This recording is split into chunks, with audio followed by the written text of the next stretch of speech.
Sa pool sa CCTV ang pagtangay ng dalawang lalaki sa nakaparadang tricycle sa Calasiao, Pangasinan. Tutukan sa ulat ni Russell Simorio.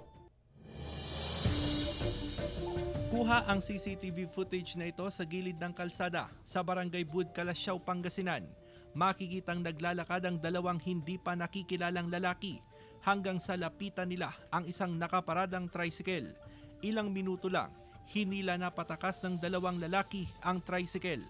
Pagmamay-ari ng isang security guard ang tricycle na ginagamit niya sa kanyang trabaho, kaya labis ang kanyang panlulumo.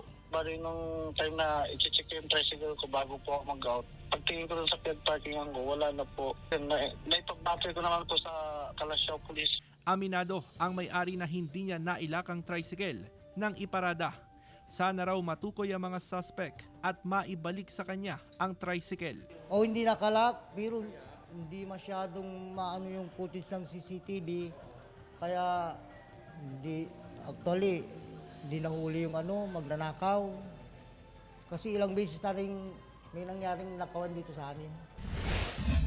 Tinangay rin ng dalawang lalaki ang nakaparadang garong sa harap ng isang bahay sa Barangay Old Kuliling, Rosales, Pangasinan.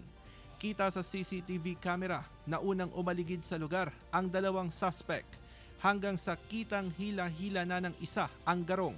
Ilang insidente na ng nakawan ng sasakyan ang idinulog sa pulisya ayon sa Pangasinan Police Provincial Office.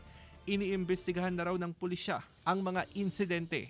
Mga ganyang mga kaso ay iniimbestigahan po natin.